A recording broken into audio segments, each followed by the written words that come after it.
ಕರಂಭ ಪಂಚನದಿಯ ನೀರಿನಲ್ಲಿ ಮುಳುಗಿ ಜಲಸಮಾಧಿ ಸ್ಥಿತಿಯಲ್ಲಿ ಘೋರ ತಪಸ್ಸು ಪ್ರಾರಂಭಿಸಿತು.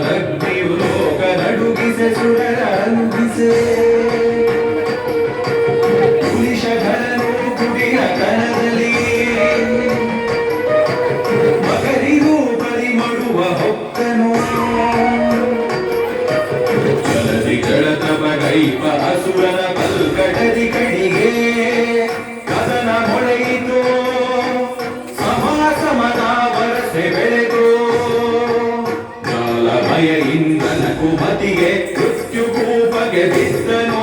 ಕರಂಭ ಮಡಿದು ಹೋದನೋ, ಕರಂಭ ಮಡಿದು ಹೋದನೋ, ಕರಂಭ ಮಡಿದು ಹೋದನೋ, ಕರಂಭ ಮಡಿದು ಹೋದನೋ.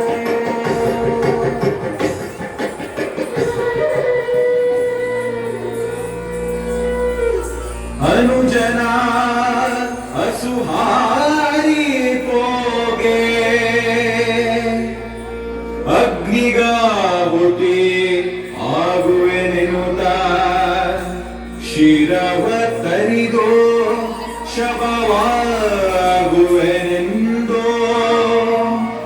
ರಂಭತಾ ಮುಂದಾಗಲೋ ಪ್ರಕಟವಾದನೋ ಅಗ್ನಿದೇವನೋ ಶಮನಗೈದನೋ ದತಿಜಖೇದವಾ ಲೋಕ ಜೈಪ ಸಂತಾನ ನೀಡುವ ವಚನವಿತ್ತು ಹೋದನು.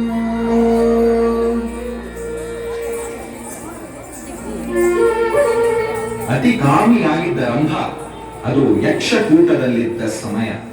ಪ್ರಾಯ ಉಕ್ಕೇರಿ ಸಂಗಮಾಕಾಂಕ್ಷಿಯಾಗಿದ್ದ ಉನ್ಮತ್ತ ಮಹಿಷಿಯೊಂದನ್ನು ಕಂಡ ರಂಭ ಪಾಶವಿ ವೃತ್ತಿಯಿಂದ ಅದರ ಸಂಯೋಗ ಹೊಂದಿದ. ಅದೇ ಸಂದರ್ಭದಲ್ಲಿ ಆ ಸ್ಥಳಕ್ಕೆ ಬಂದ ಮಹಿಷ ಕೋಪಾವೇಶದಲ್ಲಿ ರಂಭನನ್ನು ಕೊಂಬಿನಿಂದ ತಿವಿದು ಕೊಂದು ಹಾಕಿತು.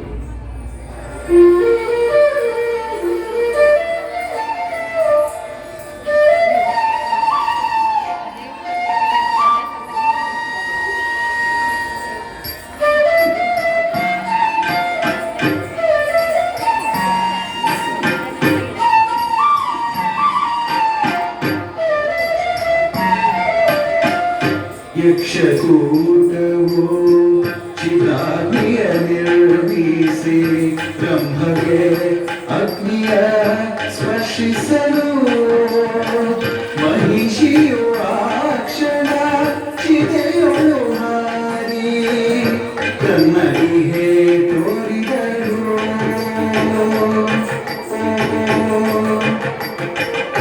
ರಂಭನ ಬೀರ್ಯದಿ ಮಹಿಷಾಸುರನೆಂಬ ದಾನವ ಚಿತೆಯಿಂದ ಹೊರಬಂದ